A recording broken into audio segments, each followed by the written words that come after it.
Sue Her is a short story based on Kyra Jacob's Hometown Hero series, which features 2 full-length romantic suspense novels set in her hometown of Fort Wayne, Indiana. Armed with steel and flirting with fire, all of Kyra's stories are full of heart and humor and bring happily ever afters to the characters who need it most. Be sure to check out her full backlist of novels at KyraJacobsBooks.com.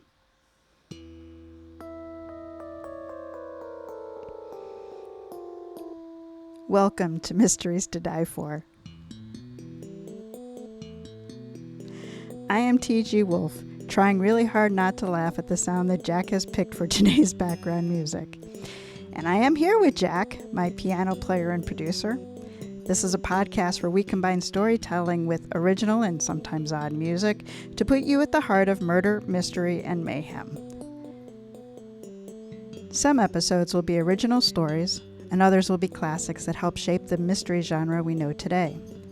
These are arrangements, which means instead of word-for-word readings, you get a performance meant to be heard.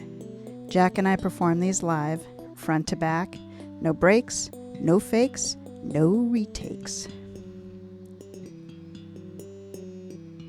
This is Season 4, A Word Before Dying. This season contains original stories written just for you and built around that classic mystery theme of the last word before dying. Episode 6 is about outfoxing the rat. This is Sue Her by Kyra Jacobs.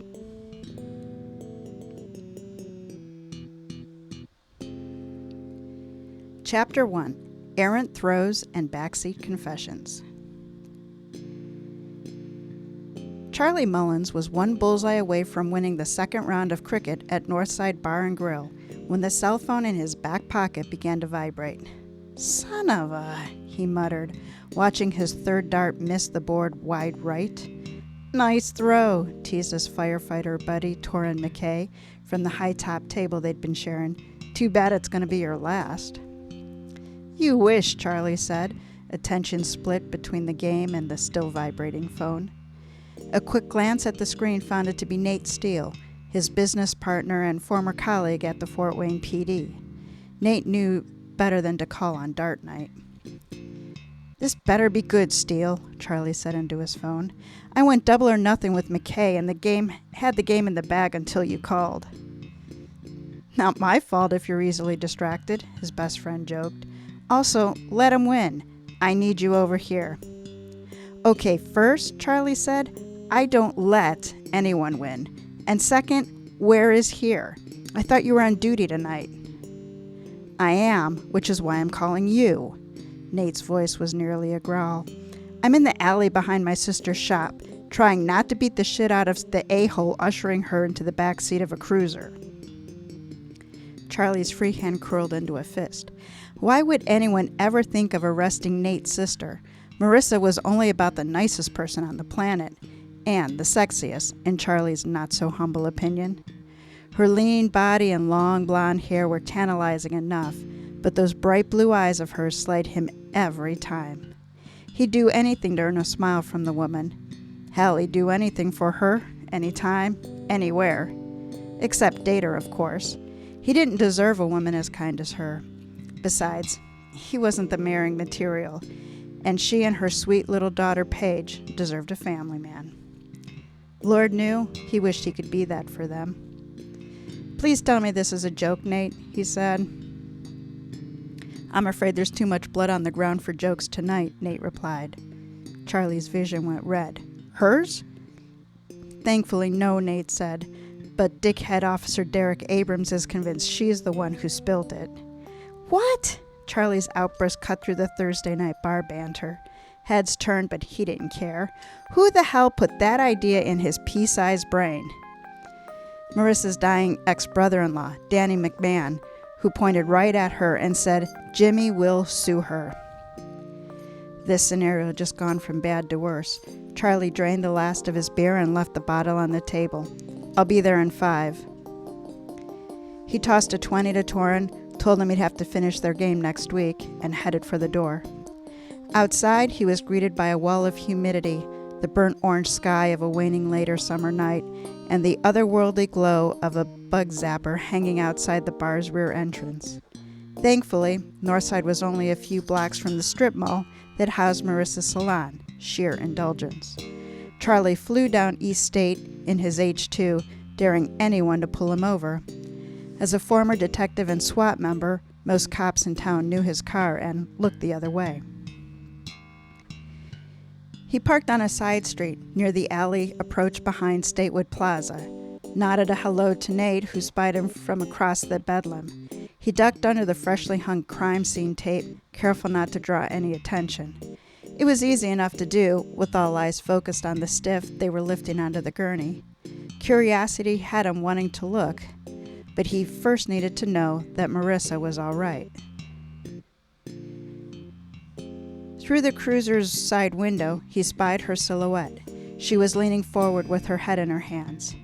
The officer Nate said had escorted her to the cruiser was too busy puffing his chest in front of a cute paramedic to notice Charlie as he leaned against its open back window. "You finally snap and go all Sweeney Todd in there tonight, or what?" he teased. Marissa lifted her head. "Charlie, what are you doing here?" "Making sure you're okay," he said, "and that your brother doesn't lose his badge for throwing a punch at the douche that put you in here." She grimaced. "Poor Nate. He was livid when they said I had to be taken in for questioning." "Poor Nate?" Charlie shook his head. "Leave it to sweet Marissa to be worried more about her brother than her current state of distress." "So what happened, Em?" Charlie asked. At his softened voice, tears welled in her eyes. "Oh, Charlie, it was awful. I was closing up for the night and heard voices coming from the alley. I checked the security monitor you set up for us and saw Mrs. Chang and her family from the restaurant next door huddled around something outside. Thinking the pregnant stray cat we've been seeing around finally had her kittens, I hurried out to join them. Only it wasn't a cat lying on the ground. It was Danny, looking pale and clutching his stomach. That's when I saw the blood. God, there was so much blood." A shiver rattled through her. "I told their son Lee to call 911, but he said they were already on their way. Danny heard my voice and he called my name, so I knelt down beside him and I tried to keep him calm, tell him everything was going to be okay." "But it wasn't," Charlie surmised. Marissa shook her head. "No. He was getting more and more groggy by the minute. Mrs. Chang kept putting clean compresses on his wound, but they'd soak through as soon as she put them on. Officer Abrams arrived a minute before Nate, who got there just ahead of the paramedics. Everyone was racing this way when Danny began coughing up blood." A small sob escaped her, and Charlie's resolve vanished. He opened the driver's side back door and slid in beside Marissa, pulling her gently into his arms as the tears began to fall in earnest. Her scent washed over him, citrus and sunshine, a nice contrast to the cruiser's interior aroma of sweaty feet and stale cheeseburgers. "Shh," he said, stroking her long blonde hair. "I've got you. Everything's going to be all right." "But it won't," she whispered. "A good man is gone. And what's worse is that the last thing he did was point at me in front of everyone and say, 'Jimmy will sue her.'" She looked up to meet his gaze. "Why, Charlie? Why would he say that? Danny was one of the only people in Jimmy's family that was ever nice to me." It was true. Charlie had witnessed Danny McMahon being kind to Marissa at the few cookouts Nate had dragged him to during her and Jimmy's thankfully brief marriage. Though for Charlie, those 4 years felt like an eternity. Jimmy and his narcissistic family, Danny and his ornery grandmother excluded, well, they didn't deserve sweet Marissa. They'd grown up even less pleasant toward her after the divorce. And try as she might to distance herself from them, Marissa could never seem to climb out from under the family's black cloud, which, it seemed, had followed her once again tonight. "I don't know," he admitted, holding her close as the gurney was lifted into the back of a silent ambulance. What he did know is that whatever happened here tonight hadn't been by her hand. To keep her out of jail, he'd need to prove that. Thank goodness he could access her cloud-recorded security video from home. Hopefully, they'd soon have the footage to answer some of the questions and prove Marissa innocent. Charlie pressed a kiss to the top of her soft hair and added, "But you damn well know I intend to find out."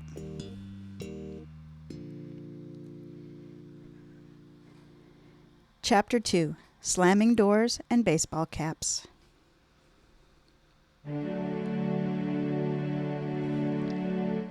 By the time the Fort Wayne Police Department was done questioning Marissa, it was going on midnight.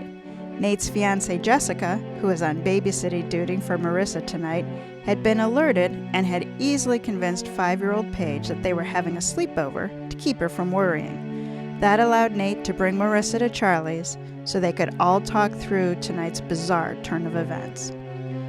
"How'd it go?" Charlie asked as the Steeles arrived and found their way to his kitchen, following the scent of pizza he just pulled from the oven. He figured they would be hungry after the lengthy stay and interrogation. That wasn't the only reason he'd made a pizza from scratch. For Charlie, working in the kitchen was one of the few things that could quiet an overactive mind. So was sex, but tonight there had been neither time nor the opportunity. "Thankfully, they didn't have enough evidence to detain her," Nate said, passing Charlie to extract 2 beers from the refrigerator. He handed one to Marissa, and the other he kept for himself. Both looked exhausted. "But they told me not to plan any trips out of town in the near future," Marissa added. She settled on the bar stool across from Charlie at his large island kitchen, propped on her elbows, and sighed. What a mess. Charlie served up slices of pizza to each of them.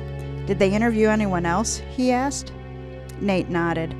They ended up bringing in the Changs once the family had managed to usher her customers out the door. "I'm kind of glad I don't speak Chinese because Mrs. Chang's rant had her husband blushing." "Oh, you do not mess with Mrs. Chang," Marissa said in between bites of pizza. "I've seen enough food delivery supplies go wrong over the years to know better. Also, Charlie, this pizza is amazing as always. You're the best." Oh, he thought, if only that were true. Nate inhaled his first piece and grabbed another. "Any luck with the surveillance video?" Charlie shrugged. One of the perks to Charlie and Nate owning their own security shop was an endless supply of tech toys and the working knowledge that came from selling and installing them. Not long ago, Nate had insisted on installing a basic system to monitor the parking area behind Marissa's shop so she and her staff could get out to their vehicles safely on nights they work late. Though, after watching her system's footage a few dozen times, they had some tweaking to do to improve her setup.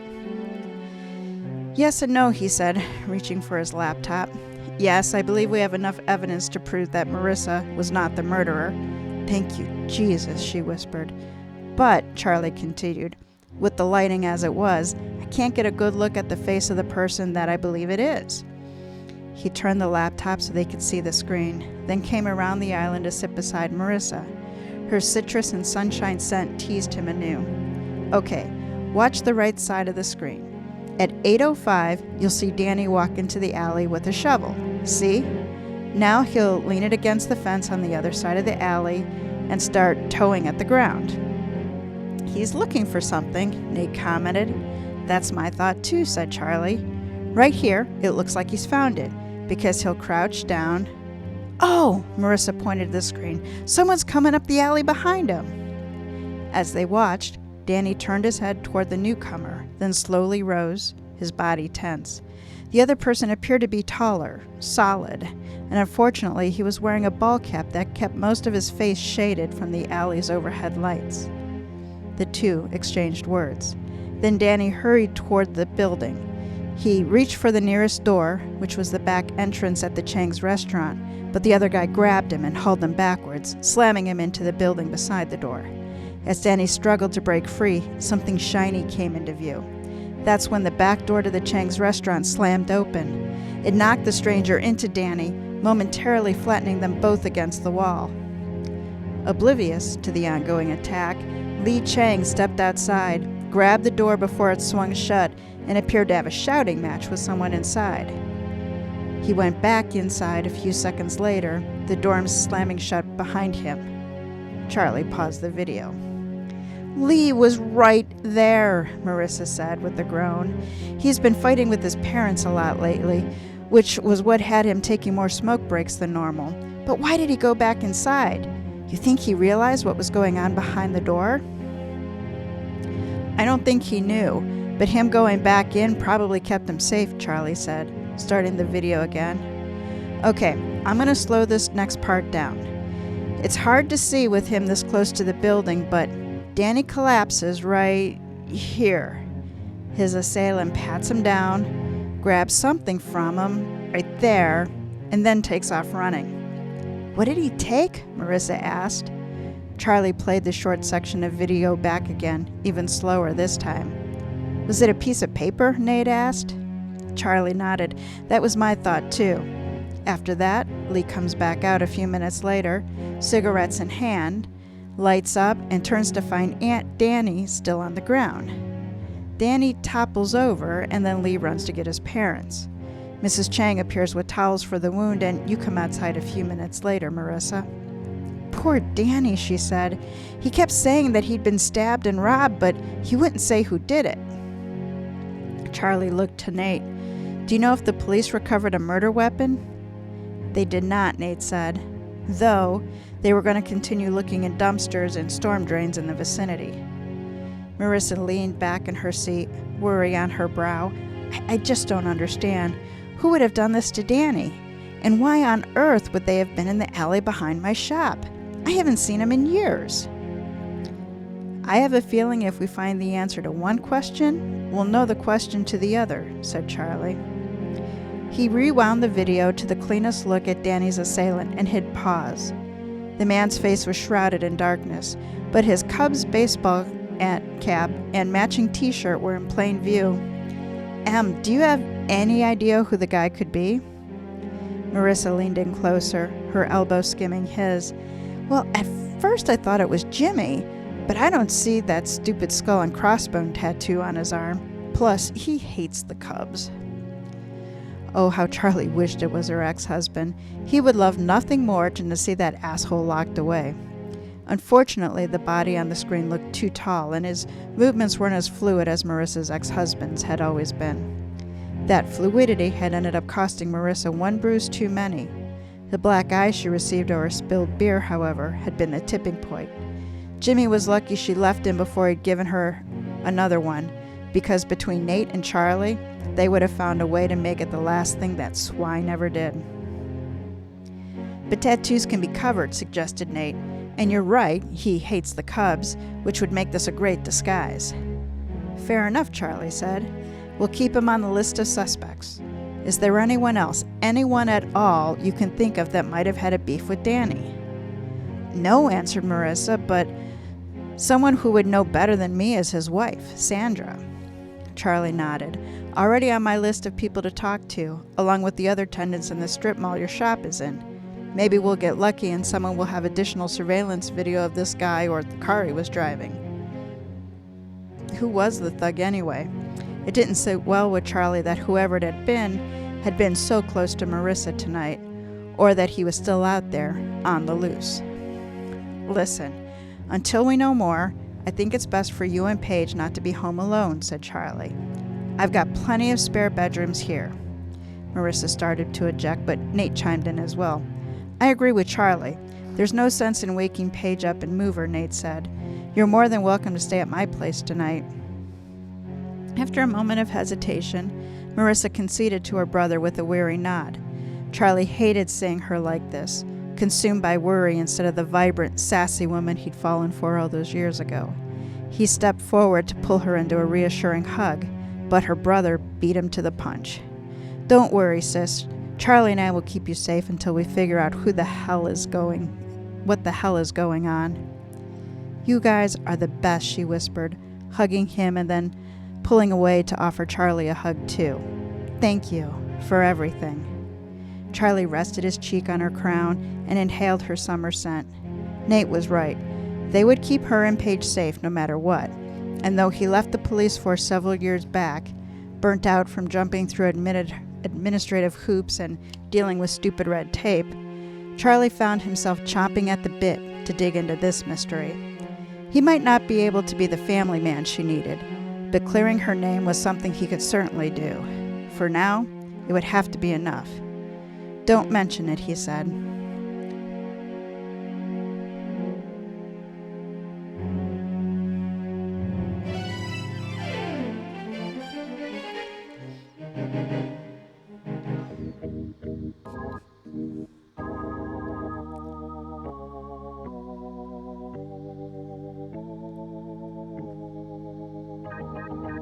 Chapter 3. No Love Lost. Charlie woke the next morning eager to get on the road. The idea that he could help make Marissa's life better, even just a little, had him hungry for answers. Unfortunately, he handed his first disappointment before he even left the house, when Nate called him to inform him that the police had already confirmed that there were no other security videos in the strip mall near Marissa's shop. Maybe they're lying like we did to hide potential evidence, Charlie countered. Nope, Nate said. We're the only ones hiding anything. Though, now that we've seen the video and know it doesn't implicate Marissa, I think we should share a copy with them. Fine, Charlie muttered. Usually he hated giving away anything without receiving something in return. For Marissa, he'd make the exception. I got Sam to watch the shop for me today, so I'll head up to see Danny's wife and see what she knows. Good luck, Nate said. From what I recall of the woman, she was anything but pleasant. Unfortunately for Charlie, Nate's memory was correct. He arrived playing the role of private investigator hired by Marissa and found Sandra McMahon livid, not grieving. It seemed Danny's unexpected death was an inconvenience to their pending divorce. She was also 5'0" and clearly not the assailant seen in the videos. This is just like Danny, going off on his own and ruining my plans, she snapped as Charlie took an offered seat on her boldly floral and cat hair covered sofa. All he had to do was keep breathing for another week, but could he do that for me? Oh no! Charlie figured now wasn't the time to remind her that her estranged husband hadn't really had a choice in the matter. Though her word choice was interesting. Keep breathing? Had she planned to kill him, but the deed had been done too early? He scanned the room, looking for any hints as to what Danny did in his spare time that might offer him more clues to the deceased's demise. It wasn't a mansion, but the roomy brick two-story appeared well-built and in great shape. It also sat on a substantial wooded lot. All in all, he estimated the property would bring her a pretty penny if she chose to sell and downsize. Across the room, a long-haired Siamese cat was staring him down. He looked back to Sandra and watched the cat's twin perch on the back of her leather recliner, also staring him down. Catwoman and her minions, he thought, ducking behind a brief grin. I can only imagine how overwhelming this all must feel, he said. Tell me, what was it that your husband did for a living? He was a corporate accountant at Burns Metal here in Garrett. And no, he didn't have any enemies or people he'd recently upset, she said. I already told the police that. Of course, Charlie said, disappointed to learn that nugget. Though he couldn't deny sensing an undercurrent of mild hostility radiating from Danny's widow. And can you believe that bastard had already changed his life insurance policy? She continued. Now Stacy will get rich off of her father, while all I get left is this damn house. It's 35 years old and needs all sorts of updating before I can even think about selling it. Well, thanks for nothing, honey. Nope, Charlie thought. She's definitely not grieving. And who is Stacy, he asked. If you'd actually done your homework and talked with your client, you know she's our daughter. She lives in Fort Wayne. Sandra answered with a wave of her hand. His gaze followed the motion and settled on the family photo on the nearby end table. Stacy looked to be a few inches taller than her mother, but still slender and shorter than her father. She wasn't Danny's assailant either. I see, Charlie said, letting the jab slide. He had already gathered that tidbit from their Facebook pages, but wanted to hear about Stacy from the horse's mouth. Were she and Danny close? She loves me more, of course, but she certainly didn't kill him, if that's what you're implying. Neither of us could have, Sandra said in a matter-of-fact tone. Oh, asked Charlie. And why is that? Because she was here with me and my sister and brother-in-law last night, having a celebratory dinner for Stacy's recent promotion. Danny had called to say he had to work late, but I wasn't going to delay our meal on his account, not with company coming. We're all so proud of Stacy. She's been trying to get that promotion for months. She works for the city, you know. She has a very important environmental position. We just finished eating when we got the call about Danny. Sandra's voice cracked, and for the first time since Charlie arrived, Sandra began to tear up. Stacy nearly fainted when she got the news. My poor baby. So Mama Bear was all worried about her offspring, but not her soon-to-be ex. Charlie couldn't help but feel badly for Danny, his life cut short before being able to enjoy his days as a divorcee. This woman was as charming as a badger. And what is it that you do, Mrs. McMahon? I'm a receptionist at Marks, Mason, and Mecklenburg Chiropractor. I've been there for over 15 years. They appreciate me, unlike some people around here. I see. Charlie engaged in a bit more small talk, then he thanked her for her time and made his exit. He could have asked her for her sister's name and number, but he didn't bother. His gut said she wasn't the mastermind behind her husband's death. Unfortunately, Sandra had offered Charlie 0 new leads to follow. So he headed back toward Fort Wayne and the next stop on his list, the house that belonged to Jimmy McMahon, Danny's brother and Marissa's ex-husband. He wasn't sure how he would keep from throwing a punch at the jerk. Yes, it had been years since the pig had hit Marissa, and yes, alcohol had been involved, but some things you never forgave. Hitting the woman Charlie would walk across hot coals for was one of them. Charlie walked along the home's front curb and followed a narrow, crumbling path that bisected a weed-riddled yard toward a rickety front porch.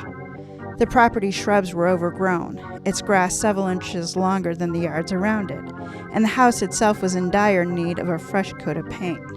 Knowing Jimmy, he had excuses for it all. To Charlie's relief, it wasn't Jimmy who answered the doorbell. Instead, it was a very curvaceous redhead whose leathery skin suggested she spent one too many afternoons at the tanning bed. The crow's feet around her eyes also suggested she wasn't the 20-something her outfit wanted others to believe. The woman's suspicious gaze raked over him, a wary look on her face. I told you people, the check is in the mail. Charlie held up his hands in surrender, preparing to lie his way forward. Sorry, I'm not here for money. In fact, I may even be at the wrong house. I'm looking for Jimmy McMahon. Jimmy ain't here. Okay, so he wasn't at the wrong house. And if this charming individual was his current roommate, well, karma had begun her work on Marissa's ex. Do you know when he might be back? Charlie asked. There's an urgent matter I need to discuss with them.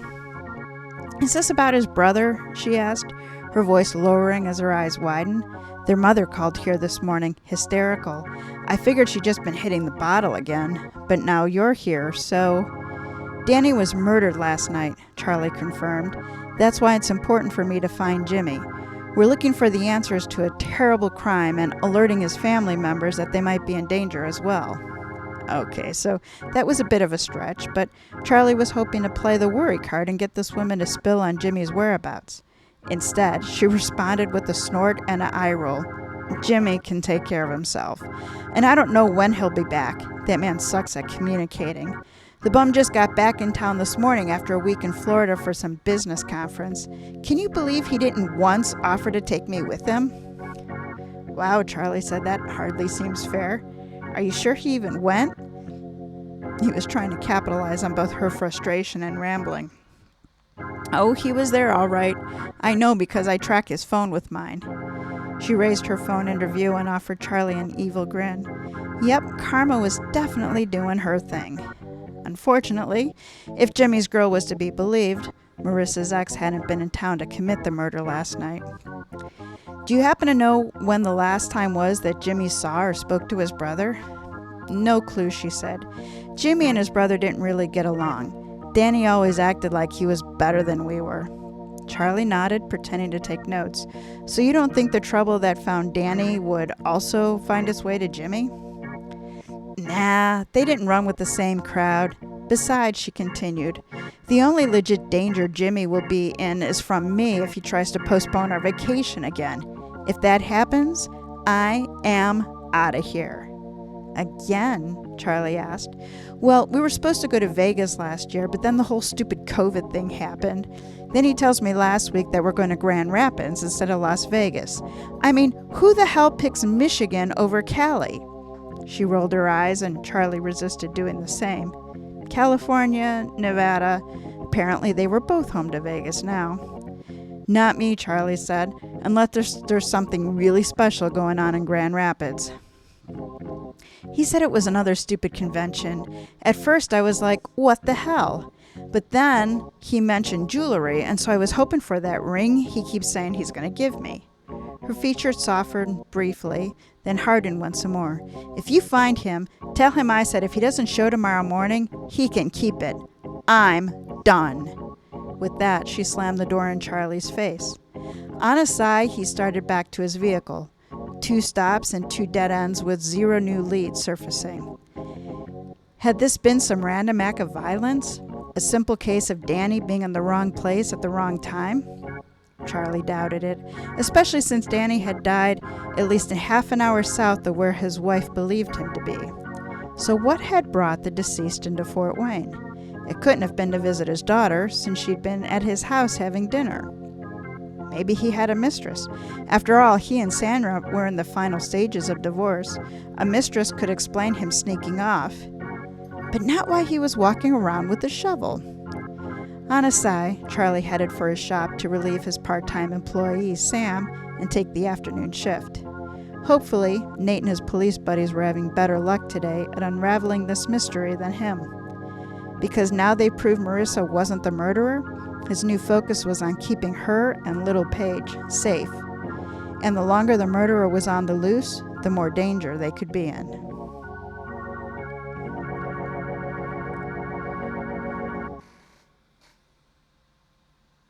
Chapter 4. A Treasure Map?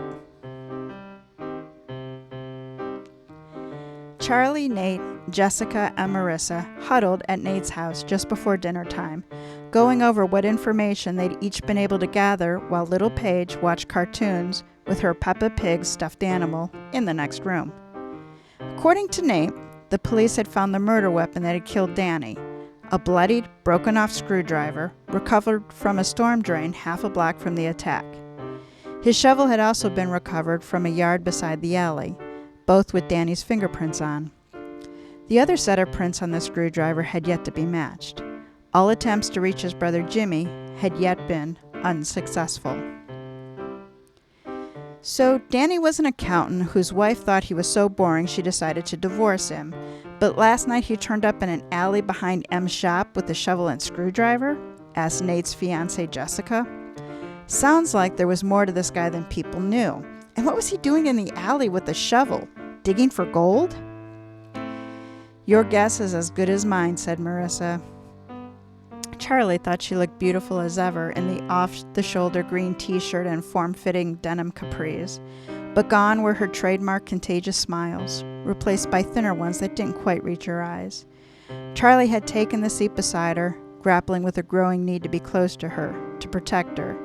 The feeling had intensified all afternoon, but being close to her now kept his anxiety at bay. So you don't think the wife was behind this? Asked Jessica. And what about the daughter? Would she have any reason to off her old man? Stacy? Replied Marissa. Oh no, she's a total sweetheart. She works for the city and drives a motorized video camera through the sewer lines. Kinda cool stuff. Jessica laughed. Cool, but smelly. I'll stick to designing websites. Thank you very much. Anyone else find it odd that Jimmy is still MIA? Asked Nate. Charlie shrugged. Like I said, his girlfriend didn't act like him being out of town was all that unusual. She seemed far more irritated that he might not return in time for the trip to Grand Rapids tomorrow. Which reminds me, Charlie did a quick search on his cell phone for conventions happening in the area. Well, looky what we have here. A gold and rare jewels convention running tomorrow through next Wednesday at the Grand Rapids Convention Center. That's where his girlfriend said Jimmy was going? Asked Marissa. Charlie nodded.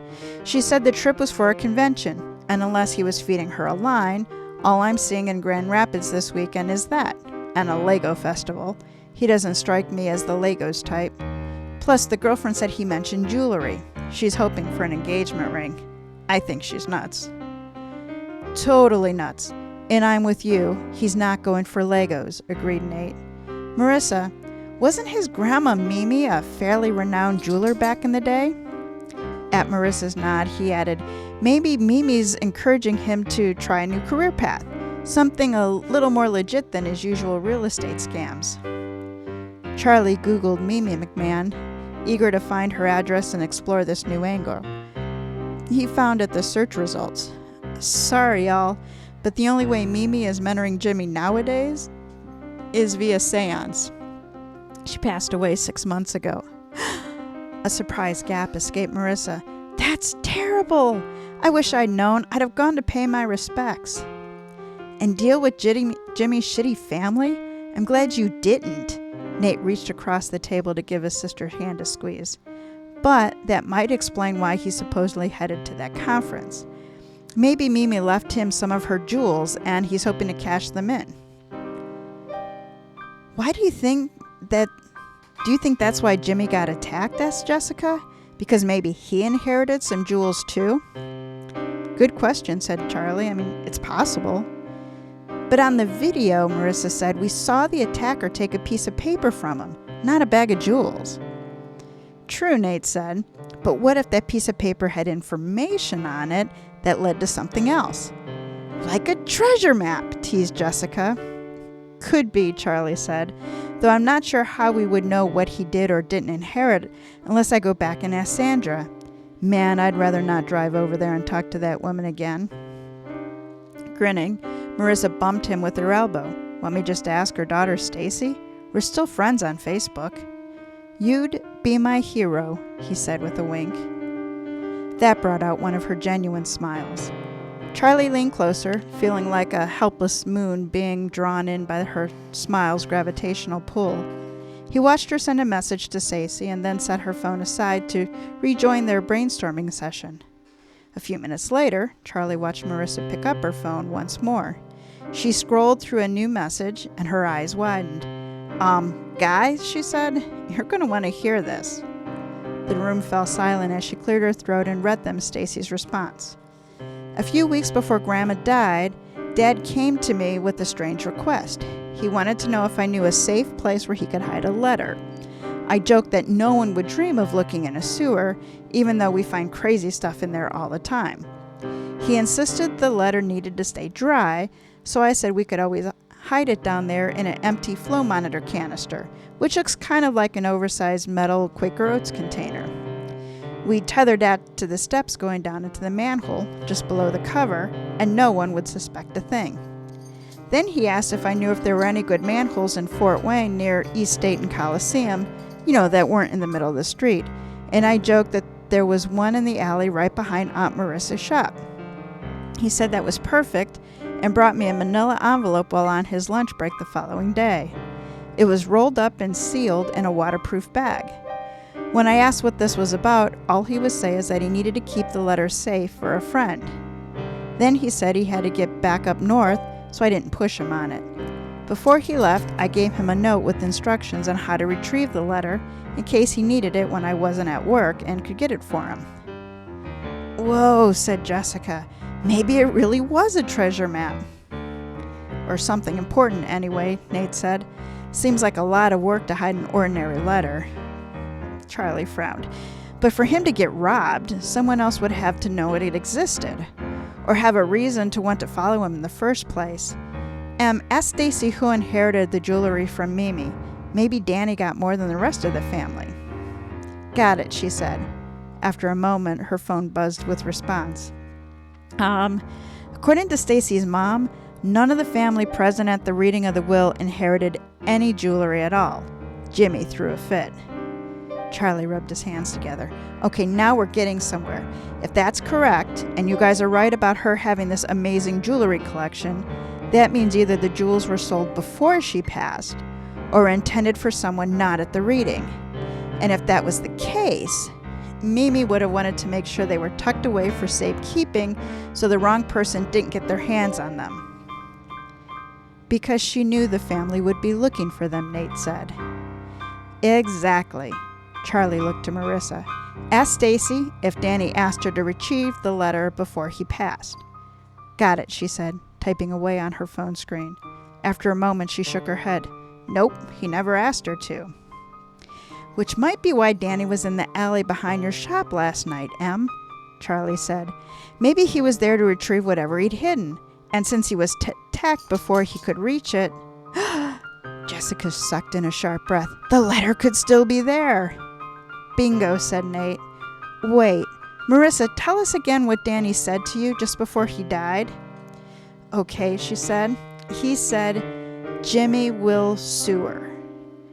Only, his breath was pretty ragged by then, so it sounded more broken than that. More like, Jimmy will sue her.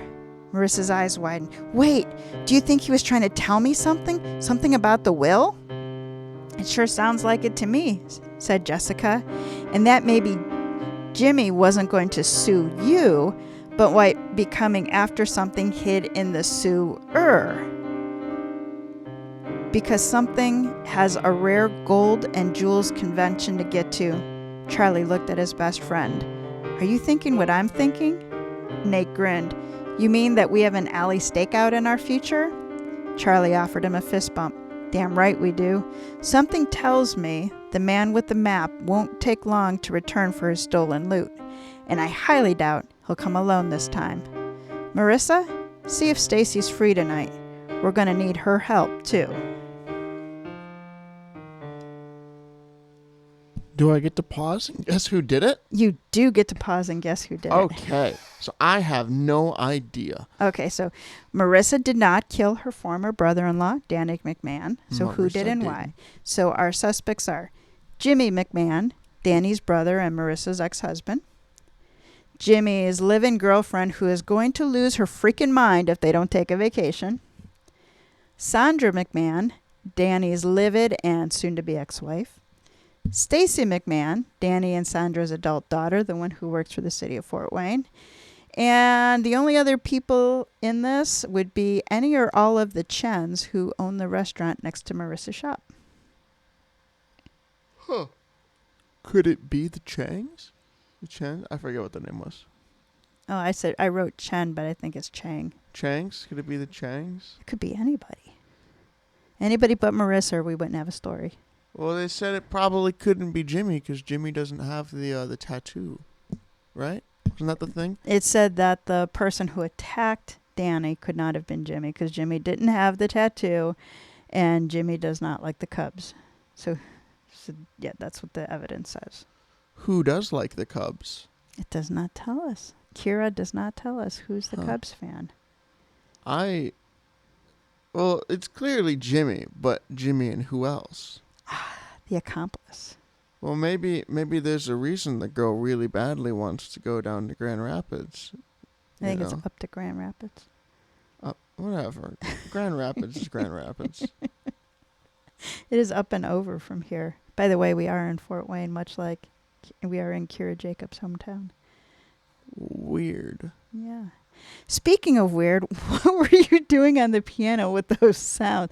So Jack, for the last 2 weeks, has walked away from our big old fancy upright piano and is playing his Casio and has discovered once again how many sounds it can make. It's so much fun. Here, let's pick one. So there are two categories, and it's called Ethnic 1 and Ethnic 2, which means just fun sounds. And neither. See, I don't even know what that is. Is it a sitar? Yeah, is this a sitar 1? Sitar 2, 3, 4. Tanpural? Oh, well, I don't know what a tanpural is. Apparently you have some research to do. We'll be playing the harmonica for this last part. It doesn't really sound like a harmonica. It does not sound like... It sounds a lot like the weird accordion setting I used like earlier. It sounds like you just did a oompa.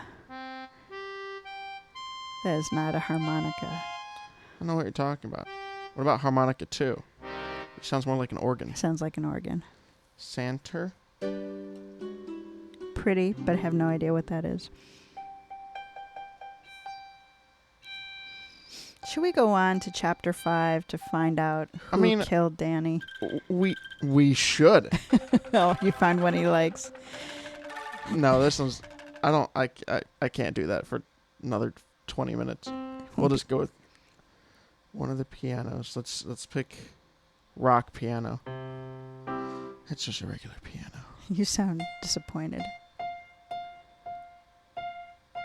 Honky Tonk 2. All right, we're going with Honky Tonk 2. Chapter 5, Manhole Surprise. Charlie, Marissa, and Stacy sat inside Marissa's shop just before dark that night, huddled around her security monitors, while 2 uniformed officers from the Fort Wayne PD were on standby, patrolling the neighboring residential streets.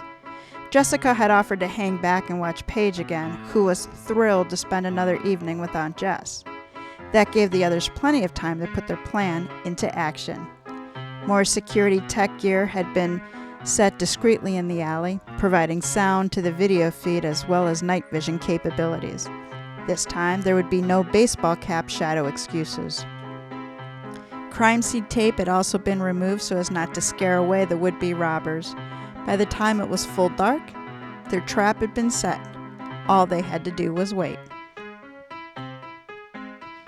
Partway through their 3rd game of Uno, Charlie's motion detector alerted them of a visitor. A quick glance at the monitor found 2 men approaching, and, sure enough, Jimmy McMahon was one of them. Nate sent a quick text to his patrol colleagues, asking them to move into position. "You sure we're in the right place?" Jimmy asked, sweeping the gravel alley with light from his cell phone. "I told you we were. Why do you keep asking?" said Mr. Cub's hat. Yes, he had it on again. He was also carrying a shovel and a crowbar, his hands this time dressed in workman's gloves. "Because you told me you were only going to rough my brother up too, and now look how that turned out." Jimmy shot him a dark look. "I still might kill you for that." "I'm telling you, man, it wasn't my fault. If he hadn't been trying to stab me with that broken screwdriver, I wouldn't have had to take it from him." "Take it from him and then stab him yourself," Jimmy muttered. "I didn't want to, man. You know how much I hate blood. But that stupid door flew open and knocked me into him. It was really bad luck, that's all." "Well, if we don't find anything in that stupid manhole, you're going to be in for some really bad luck too," Jimmy said. Cub's hat flinched but didn't comment back. Instead, he began brushing gravel off the manhole lid behind Marissa's shop. He handed the shovel to Jimmy, who tried to pry the lid up just enough to fit the crowbar into the space. A few grunts later, Cub's hat managed to get a grip on the rim. Squatting low, he managed to tip the lid up and back. A small pop sounded, and suddenly everything within a 10-foot radius was doused in neon blue paint. "What the hell?" cried Jimmy. "It was booby-trapped." "Police!" cried a voice farther down the alley. "Don't move!" "But we didn't do anything," cried Cub's hat. "Yeah, it's not illegal to open manholes," Jimmy said. "Actually, tampering with city property is against the law," said the nearest officer, stepping forward to cuff the painted pair. "And don't even try to tell me that's not what you were doing." Charlie and Nate exchanged a high five. They'd been waiting to try out the security paint bombs for a while now, curious as to how thorough a job it would do. Still grinning, they headed outside with the others. While Jimmy continued to proclaim his innocence, Stacy stepped forward with the envelope in hand, still sealed in its watertight bag.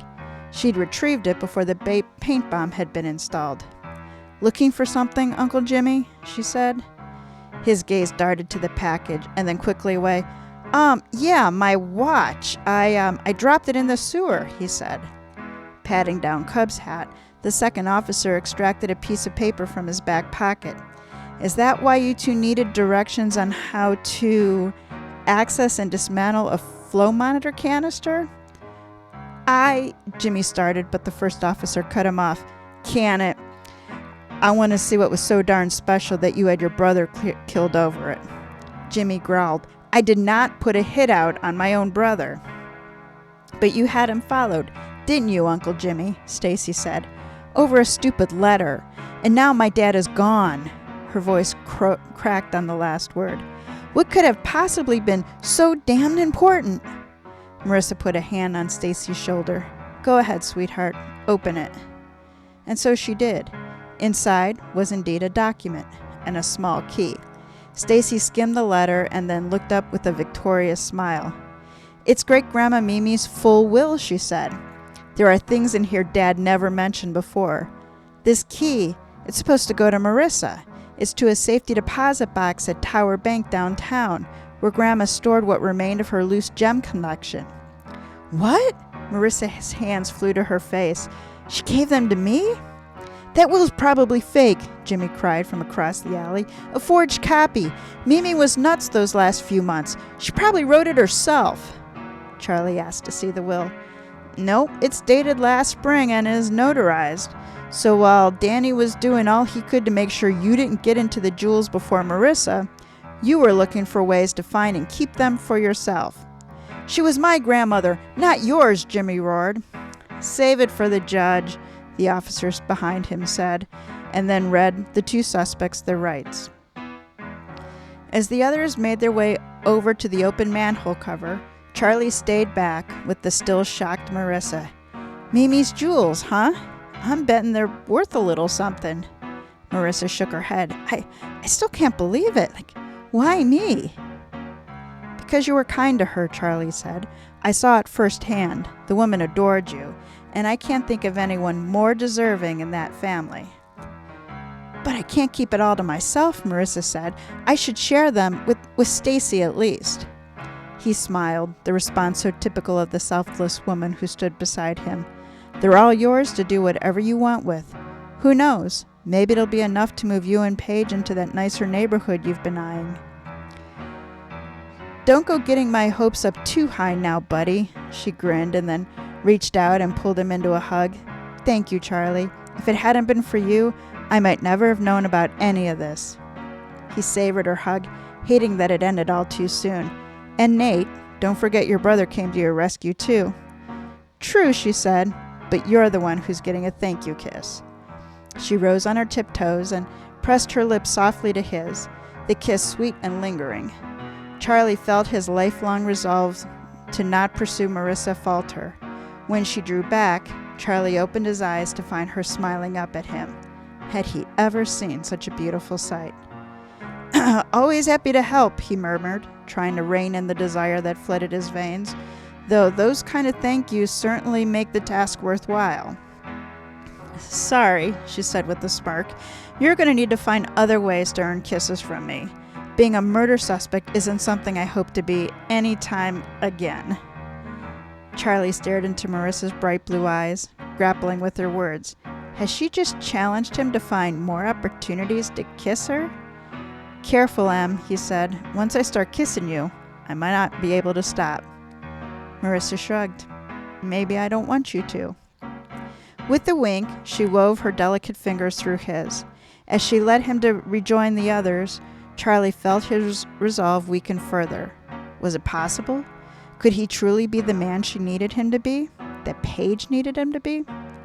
As her musical laughter rang out at something Nate said, Charlie tightened his grasp on her hand. Maybe it was finally time to find out. I just had to listen to my mom read that.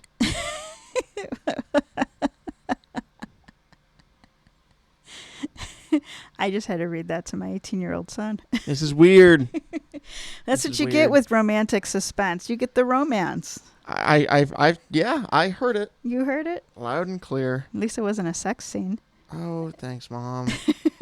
thanks for putting that in your head. Yeah. You know what? Let's talk about the story. All right, cool story. So did it make sense? It made sense. What's the postmortem on it? I'm in charge of this, aren't I? You want to be in charge of it? Well, because you're doing the fun facts. Yeah, I'll you do actually the fun know this facts. stuff. So let's do the postmortem, guys. Did it make sense? Yes, it did.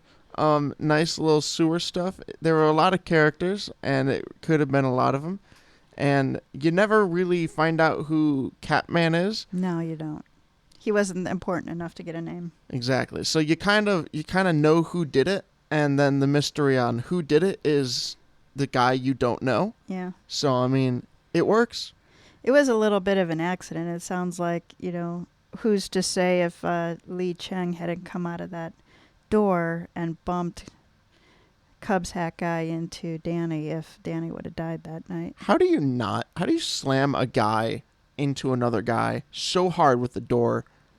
Just smoke, and well, he didn't smoke, did he? No, he opened the door, he hit him, he was arguing with probably his parents, mm-hmm. And then he went back into the kitchen. You would think that when you flung the door open like that, it would have stopped. Yeah. you think it might have gotten your attention, but I suppose if you're in the heat of an argument, maybe you wouldn't have noticed. Maybe? I don't know. So Kyra Jacobs, in her day life, she helps manage the sewer system here in Fort Wayne, and I know she has been dying to write a story that involves sewers. So we were happy to provide her that opportunity. But it works. It seems a little extreme to go to hide a will in a sewer, but I suppose if you truly wanted one in a place nobody would ever look, well, she found that. That is true. Don't people do maintenance in those? But I guess you don't have to like take it apart to look at whatever the device was, do you? The flow monitor, I mean, it was one that was out of service, so the empty canister was just hanging there, so nobody would have really gone in to check it. Huh. And I guess if they decided that they wanted to make it live again, then somebody would have noticed it, but presumably in her role, Stacy would have known and been able to intervene in that. Yeah. So Yeah. It's a fun little mystery. Yeah.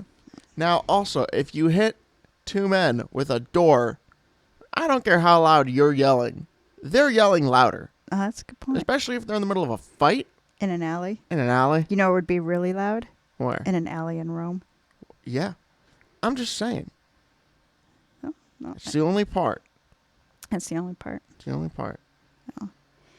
So I have some, I don't know, fun facts, fun stories for you about sewers. Yeah. So in my job, especially in my former life, I also did a lot of work with sewers. And so it is not uncommon, for people who are trying to evade the law and stuff to flush things down the toilet, which then it gets into the sewers. And so it's not uncommon also for police departments to work with sewer departments to get them to block off certain sections of sewers to try to recover evidence. All sewers lead to wastewater treatment plants, and they have big bar racks in front of them to help stop big solid things from getting to the plant. And it's amazing what people find on those, like things that seem impossible to get into sewer systems, Mm-hmm. like bowling balls, like bicycles, like things that are just enormous. There are some kind of horrible stories out there in the industry of body parts being found in those. Because again, it all just by gravity goes down to the lowest point, which is this wastewater treatment plant. That is awful. Yeah. One other thing I was doing, trying to do a little research to see if there was truly any fun facts, and it turns out the most fun facts are from our real life.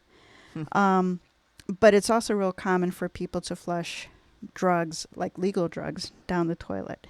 And everybody listening, if you walk away with nothing else today, do not flush drugs down your toilet.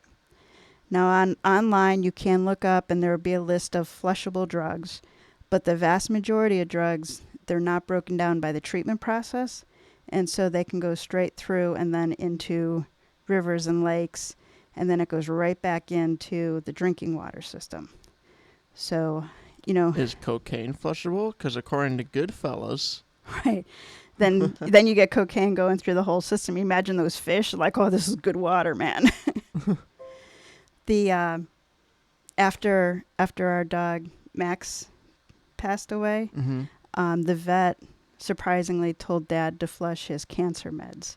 And before I could say, no, don't do that, your dad had done it. So these were pills that were so hazardous that I, a woman of childbearing age, was not allowed to touch them at all. And he had to wear gloves. But no, go ahead and flush them down the sewers. Yeah. So do not do that. Dispose of them properly. If you don't know what properly is, ask your doctor, ask your vet. Don't ask your vet if they tell you to flush them. Apparently. I was gonna say, apparently not. I know outside the pharmacy at our Walgreens, there's a box where you can turn in prescription There's also drugs. a cool box where you can turn in drugs in the Chicago airport, as we found. We did. Nice little amnesty box. Amnesty, yeah. And whatever. But it was awesome. I wondered how much was actually in that box. It can't be a lot. It's after. So I suppose. So it's after explain security. where it is, yes. So it's after security. So it's clearly for people who are arriving.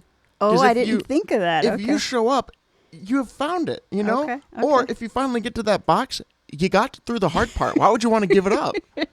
You had every chance not to bring it and get caught. You got through it somehow, and now you're like, nah, I don't need it. You're right. But they weren't poised where you're about to exit. They were right after you went through security, weren't they? Yeah. It was an odd place now that you think about it. I suppose it can be a thing where it's like it's legal in other countries, so you have states. Or states. So like it's... Yeah. Oh yeah, I forgot it's states now. It is states now. Yeah. But, I mean, Chicago's in Illinois. It's legal in Illinois, right? You're right, so I wonder what maybe... I bet it's just... I mean, maybe you can't bring them on airlines because it's international. I don't know. We may have... Anybody knows why there are amnesty boxes in O'Hare Airport when marijuana is legal in Illinois. We would like to know why. And we'd also like to know if you've ever put anything in it. And why you would ever? Why you would ever. Yeah. We were thinking that there'd be a whole hysterical story about, somebody trying to get into that. I do have a story. You? Remember my camp that I went to? Yes. So I went to a camp. I'm not going to name it. But at the beginning of the camp, it was a rock and roll camp. So it was a bunch of teenagers. It was a bunch of teenagers, showing up, high schoolers. And the first day, the guy's like, all right, if you guys have any illegal drugs on you, you can come and give them to us, and we will not kick you out of the camp. We'll just take them, and on the first day, it'll be fine. All right? If we catch you with it after that, we'll have to kick you out. And the first thought, when I thought it was, oh, cool. And when I told my dad, his first thought was, yeah, because they're using it. I mean, I guess if you think about it, if it's weed, which is probably the most common thing you're going to get in there next to psychedelics, it's legal there, and your counselors, just why not? I mean, so at the same camp that Jack was going and learning how to rock out, there was also a football camp going on. Yes. So tell them about what happened in the lunchroom when the football players and the rock and roll kids. I don't even slightly remember. So he came home telling the story about how, the coaches for the football players were like watching the kids and they all had to like sit down and eat together. Yes. Yeah. The music kids were just a little bit looser about the way. And what you had said something like whenever any one of the football players stood up, like you all stood up or you guys all did something and like you were pissing them off. Do you remember that at all? I don't. I do remember we had this weird rivalry. Oh, when any stood up, you all would clap. Oh, yes, we did that a lot. I don't know why. We just decided clapping and cheering on the football people for no reason was the funniest thing. And you wonder why athletes don't like musicians. Well, we weren't the cool kids. I mean, it wasn't like... I mean, we had one guy. He was interesting. I don't remember his name. He was really cool. He wore like black lipstick all the time. He had dyed red hair. And he, throughout the entire week, played this Screamo song. He screamed for an entire week. And the one guy who was a producer for a metal band, who the metal band turned out to be a cult, like a 4-person cult or something. And like the lead singer was the leader of the whole thing. Maybe it was the producer or one of the other. I don't remember. Either way, it was interesting. That guy was like, this kid who's screaming is going to lose his voice by the end of the week. And he didn't. He was fine.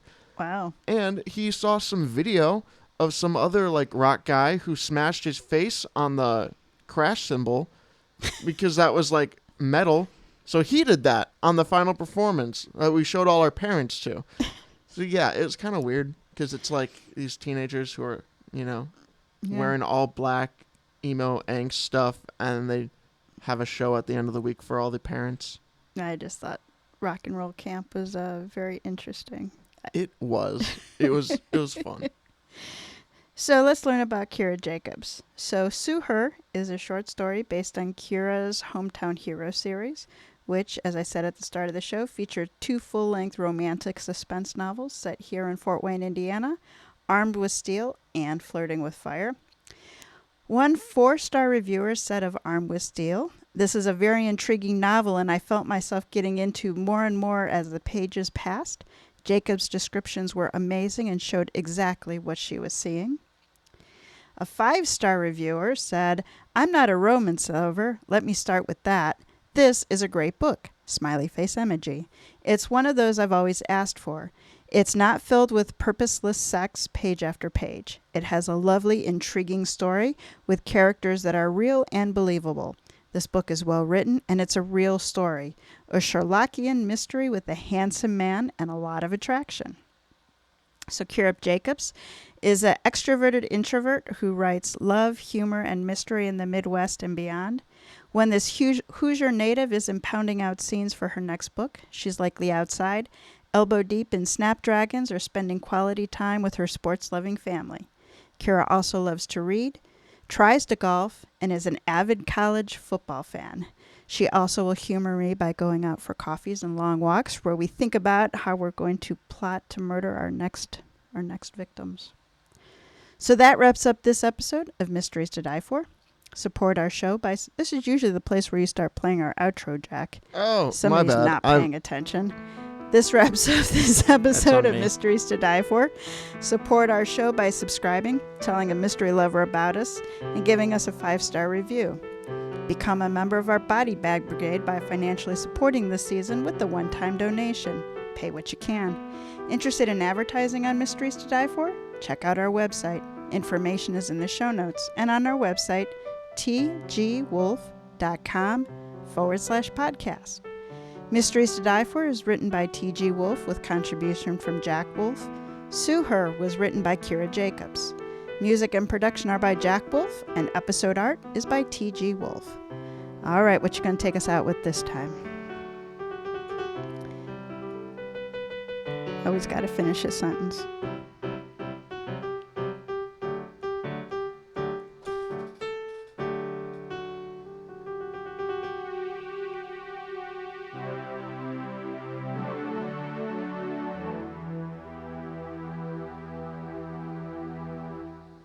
Very epic. Thank you.